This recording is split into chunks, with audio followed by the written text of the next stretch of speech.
ইব্রাহিম আলাইহিস সালাতু ওয়াস সালামের দুই স্ত্রী সারা এবং হাজেরা। সারার সন্তান হচ্ছে ইসহাক আর হাজেরার সন্তান হচ্ছে ইসমাইল। ইসহাকের সন্তান হচ্ছে ইয়াকুব, ইয়াকুবের সন্তান হচ্ছে ইউসুফ। ইউসুফ আলাইহিস সালাতু ওয়াস সালামের আব্বার নাম ইয়াকুব আলাইহিস সালাতু ওয়াস সালাম, ইয়াকুব আলাইহিস সালাতু ওয়াস সালামের পিতার নাম ইসহাক আলাইহিস সালাতু ওয়াস সালাম, ইসহাক আলাইহিস সালাতু ওয়াস সালামের পিতার নাম ইব্রাহিম আলাইহিস সালাতু ওয়াস সালাম। তাহলে ইউসুফ ইবনে ইয়াকুব ইবনে ইসহাক ইবনে ইব্রাহিম পরপর 4 জন নবী।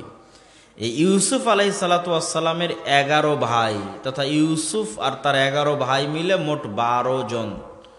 এনারা 12 জনই ইয়াকুব আলাইহিস সালামের ছেলে।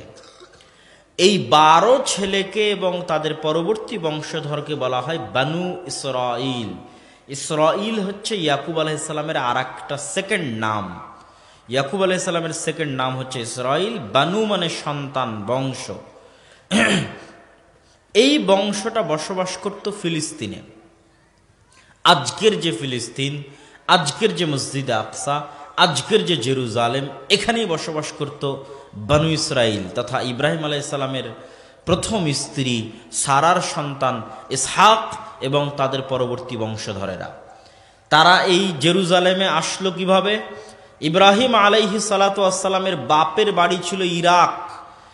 ইরাকের বাগদাদ নগরীকে ওই সময়ে বলা হতো আরবিতে বাবেল। কোরআন মাজিদে এসেছে বিবাবেলা হারুত ওয়া মারুত। বাবেল নগরীতে হারুত ও মারুত নামক ফেরেশতা অবতীর্ণ হয়েছিল। ওই বাবেল নগরীকে ইংরেজিতে বলা হতো ব্যাবিলন, আজও বলা হয় ব্যাবিলন। ওটি বাগদাদ থেকে অনতি দূরে। ওখানে বাপের বাড়ি ইব্রাহিম আলাইহিস সালাতু ওয়াস সালামের। বাপ যখন ইব্রাহিম আলাইহিস সালাতু ওয়াস সালামকে বাড়ি থেকে বের করে দিয়েছে, তখন ইব্রাহিম আলাইহিস সালাতু ওয়াস সালাম ইরাক থেকে বের হয়ে ফিলিস্তিনে আশ্রয় নিয়েছেন। তো ফিলিস্তিন হচ্ছে আজকে নাম ফিলিস্তিন, ওই দিন এর নাম ফিলিস্তিন ছিল না। ওই দিন নাম কি ছিল?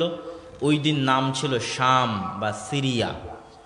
মাত্র 1945-46 2-5-50 বছরে অনেক নতুন দেশের জন্ম হয়েছে যার কোনো নাম ইতিহাসের পাতায় ছিল না। সেটা আপনি আরব আমিরাত বলেন, কাতার বলেন, সেটা আপনি ফিলিস্তিন বলেন, জর্ডান বলেন, ইসরায়েল বলেন, এগুলো সব ব্রিটিশদের যখন তারা এই ঔপনিবেশিক শাসনামলে এই অঞ্চল শাসন করত তাদের কারিশমা।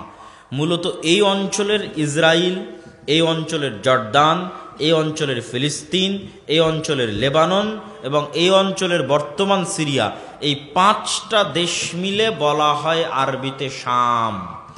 তো ইব্রাহিম আলাইহিস সালাতু ওয়াস সালাম ইরাক থেকে বাবেল বাগদাদ থেকে হিজরত করে এসেছেন এই শাম বা সিরিয়ার জেরুজালেমে, বাপ যখন তাড়িয়ে দিয়েছে।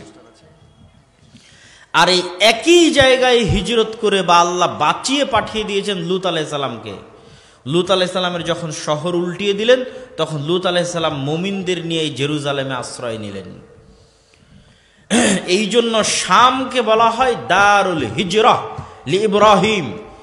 আমার নবী মক্কা থেকে মদিনায় হিজরত করেছে, আর আমার নবীর বাবা ইব্রাহিম ইরাক থেকে ফিলিস্তিনে হিজরত করেছে। এই জন্য আল্লাহর নবী কি বলে গেছেন? আল্লাহুম্মা বারিক লানা ফি শামিনা, আল্লাহুম্মা বারিক লানা ফি ইয়ামানিনা।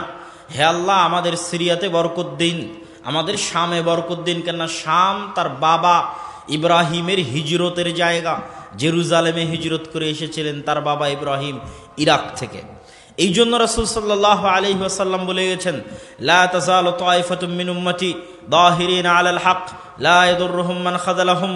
আমার উম্মতের একদল মানুষ কিয়ামত পর্যন্ত হকের উপর থাকবে। তোমরা যদি খুঁজে পেতে চাও এই একদল মানুষকে, তাহলে তাদেরকে তোমরা আমার বাবার হিজরতের জায়গা শাম এবং তার পার্শ্ববর্তী অঞ্চলে পাবে চিরদিন। যে একদল মানুষ হকের উপর থাকবে, তাদের কোনো না কোনো দলকে তোমরা সব সময় শাম, জেরুজালেম, ফিলিস্তিন তাদের পার্শ্ববর্তী অঞ্চলে খুঁজে পাবে। কেননা ওইটা রাসূল সাল্লাল্লাহু আলাইহি ওয়াসাল্লামের বাবার হিজরতের জায়গা, ইব্রাহিমের হিজরতের জায়গা। তাহলে ইব্রাহিমের ছেলে ইসহাক, ইসহাকের ছেলে ইয়াকুব, ইয়াকুবের ছেলে ইউসুফ। মজার কথা হচ্ছে, আমরা যে ইব্রাহিম নবীর দাবিদার, ইহুদি এবং খ্রিস্টানেরাও ওই ইব্রাহিম আলাইহিসসালাতু ওয়াসসালামের দাবিদার। শুধু উচ্চারণের পার্থক্য। ইহুদি খ্রিস্টানরা ইব্রাহিম আলাইহিস সালামকে নাম দিয়েছে আব্রাহাম, ইহুদি খ্রিস্টানরা ইসহাককে নাম দিয়েছে আইজ্যাক, ইয়াকুবকে নাম দিয়েছে জ্যাকব, দাউদকে নাম দিয়েছে ডেভিড, ইউসুফকে নাম দিয়েছে জোসেফ। আইজ্যাক নিউটন মানে ইসহাক নিউটন, জোসেফ স্ট্যালিন মানে ইউসুফ স্ট্যালিন, আব্রাহাম লিঙ্কন মানে ইব্রাহিম লিঙ্কন। এই নামগুলো উচ্চারণ করে তাদেরকেই বোঝানো হয় যাদেরকে আমরা নবী বলছি, তাদেরকেই।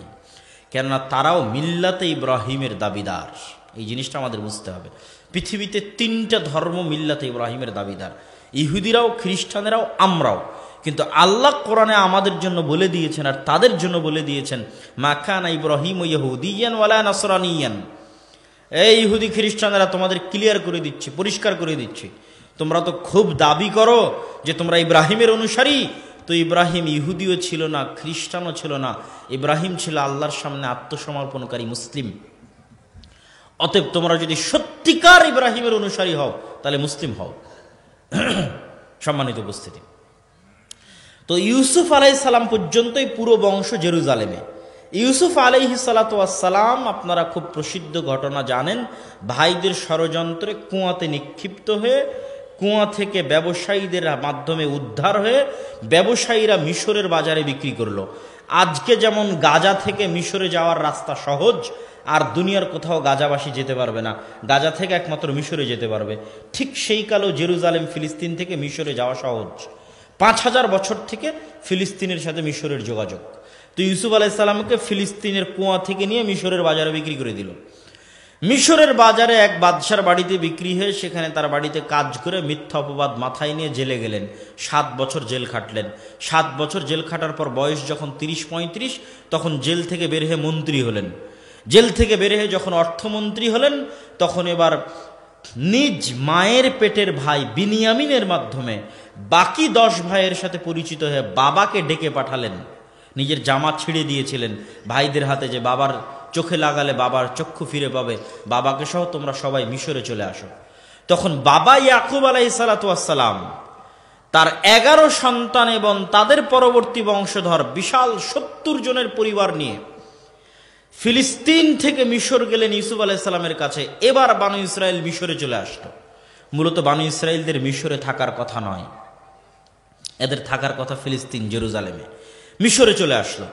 ইউসুফ আলাইহিস সালামের মৃত্যুর পর ক্ষমতার পালা বদল হলে আগের সরকারের সাথে যার জোট ছিল, বানু ইসরাইলের জোট ছিল, তো ফিরাউন ক্ষমতা নেওয়ার পর আগের সরকারের জোট সঙ্গী বানু ইসরাইলের উপর অত্যাচার শুরু করলো এই মর্মে যে সকল ধর্মগুরু ফিরাউনকে বলেছিল যে তোমার ক্ষমতা ধ্বংস হয়ে যাবে এই বানু ইসরাইলেরা যদি টিকে থাকে।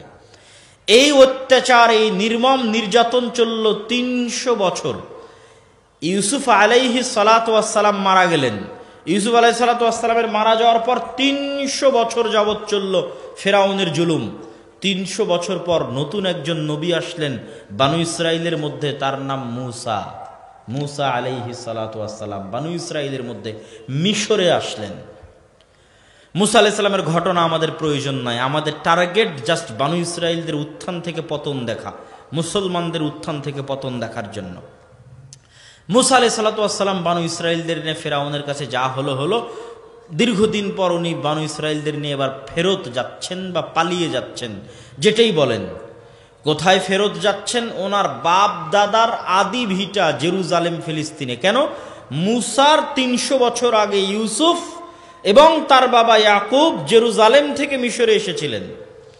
এই জন্য ইসরাইলি রিওয়ায়াতে লেখা আছে, সত্য মিথ্যা জানি না, ইসরাইলি রিওয়ায়াতে আছে, সত্য মিথ্যা আল্লাহ ভালো জানে, যে ইউসুফ আলাইহিস সালাম মারা যাওয়ার সময় ওসিয়ত করেছিলেন যে তোমরা আমার লাশ মমি করে রাখবে, কোনোদিন যদি তোমাদের জেরুজালেমে ফেরত যাওয়ার সুযোগ হয় আমার লাশ নিয়ে গিয়ে জেরুজালেমে দাফন করবে। তো ইসরাইলি রিওয়ায়াতে আছে যে 300 বছর পর মুসা আলাইহিস সালাম যখন বানু ইসরাইলদের নিয়ে ফেরত যাচ্ছেন ওই ফিলিস্তিনে, ওই জেরুজালেমে, তখন তারা ইউসুফ আলাইহিস সালামের লাশটাও সাথে নিয়েছিলেন। বাকি আল্লাহ সুবহানাহু ওয়া তাআলা ভালো জানেন। তো সামনে যখন সমুদ্র পড়ল আল্লাহ 12টা রাস্তা তৈরি করে দিলেন। 12টা কেন? ইয়াকুব আলাইহিসসালামের 12 সন্তান, ইউসুফ আলাইহিসসালাম আর তার 11 ভাই, তাদের বংশের মর্যাদার জন্য 12টা রাস্তা তৈরি হয়ে গেল। ফেরাউন ডুবে মরে গেল। আপনি এখনো ম্যাপে গেলে দেখবেন যে সমুদ্র পার হওয়ার পর মরুভূমি, ফিলিস্তিন পৌঁছা পর্যন্ত, জেরুজালেম পৌঁছা পর্যন্ত, সৌদি আরব, মিশর, সিরিয়া, জর্ডান, ইসরায়েল, ফিলিস্তিন, এই কয়টা দেশের মধ্যে ছড়িয়ে আছে বিস্তীর্ণ মরুভূমি, তার নাম সিনাই মরুভূমি। 3-4টা বাংলাদেশের সমান হবে এত বড় মরুভূমি, সিনাই মরুভূমি। তো মুসা আলাইহিস সালাম বানু ইসরায়েলদের নিয়ে সমুদ্র পার হয়ে মরুভূমিতে পড়ে গেলেন। আর যেই দেশে ঢুকবেন এই 300 বছরে তো ওই দেশে অন্যরা এসে বসবাস করছে, কেননা জেরুজালেম তো ওনারা 300-400 বছর আগে ছেড়েছে ইয়াকুব আলাইহিস সালাম তার 70 জনের পরিবার নিয়ে। তো আজ কেমনে তারা ওই জেরুজালেমে ঢুকবে? তো আগে মরুভূমিতে বসবাস। মরুভূমিতে যখন বসবাস, তো মরুভূমিতে পানির ব্যবস্থা নাই, আর পাশের সমুদ্রের লবণাক্ত পানি খাওয়া যায় না। আর এই মরুভূমিতেই হচ্ছে তুর পাহাড়, যেই তুর পাহাড়ে আল্লাহ মুসা আলাইহিস সালামের সাথে কথা বলেছেন, এই সিনাই মরুভূমিতেই। মিশর থেকে লোহিত সাগর পার হয়ে এই মরুভূমিতেই তুর পাহাড়।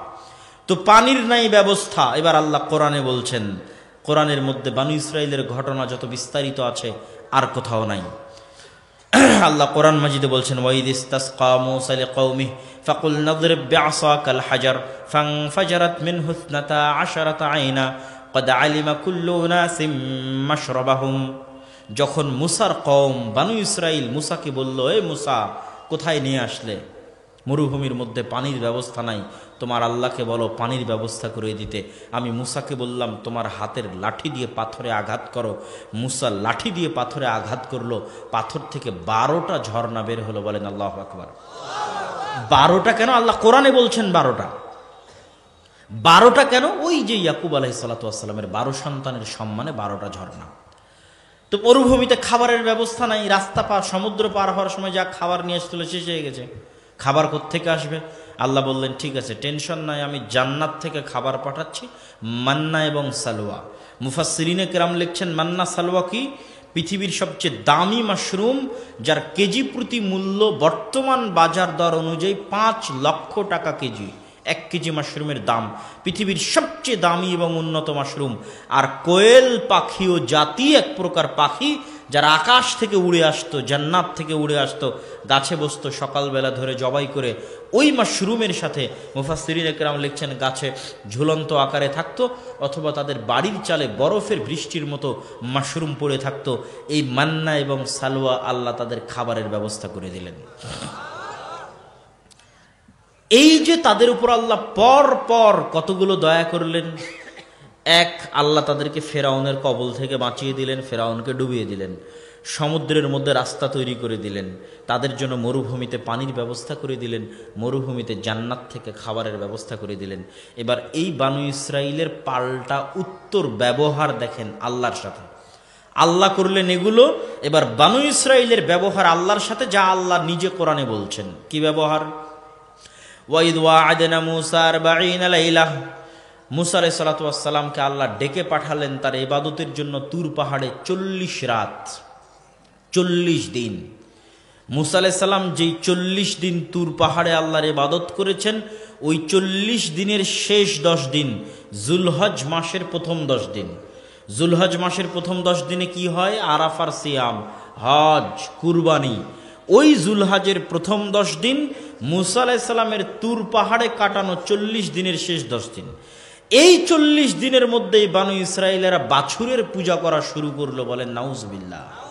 আল্লাহ কোরআনে বলছেন, ফাত্তাখাযতুমুল ইজল, তোমরা বাছুরের পূজা করা শুরু করেছো, অনেক বড় অপরাধ, শিরক। 2, তারা কি করলো? মূসা আলাইহিস সালাতু ওয়াস সালাম যখন দূর পাহাড় থেকে তাওরাত নিয়ে এসে বানু ইসরাইলকে বললেন, এই যে তাওরাত আল্লাহর কিতাব, মানো। তখন বানু ইসরাইল বলল, লান নুমিনা হাত্তা নারাল্লাহ জাহরাতান, এই কিতাব ততক্ষণ পর্যন্ত মানব না যতক্ষণ না আমরা নিজে চোখে তোমার আল্লাহকে না দেখছি। বলে নাউজুবিল্লাহ। এর চেয়ে বড় তোমরা আল্লাহকে আর কি দেখবে যে তোমাদের ছেলে সন্তানদের যে জবাই করত, ওই ফেরাউনকে আল্লাহ তোমাদের চোখের সামনে সমুদ্রে ডুবিয়ে দিয়েছে, এর চেয়ে তোমরা আল্লাহকে চোখের সামনে আর কি দেখবে যে তোমাদের জন্য আল্লাহ পাথর থেকে ঝর্ণা বের করে দিয়েছে, তোমাদের জন্য আল্লাহ জান্নাত থেকে দৈনিক খাবার পাঠাচ্ছে। তারপরে বলো মুসা তোমার তাওরাতে ঈমান আনবো না যতক্ষণ না আল্লাহকে না দেখবো। আর কি করলো তারা? বলল লান নাসবিরা আলা তুআমিন ওয়াহিদ ফাদউ লানা রাব্বাক ইউমবিত লানা মিম্মা তুখরিজুল আরদ মিন বাকলিহা ওয়া কিসাইহা ওয়া ফুমিহা ওয়া আদাসিহা ওয়া বাসালিহা। মুসা, এই প্রত্যেক দিনের এক খাবার মান্নার সালোয়া আমাদের ভালো লাগে না। বলে নাউজুবিল্লাহ।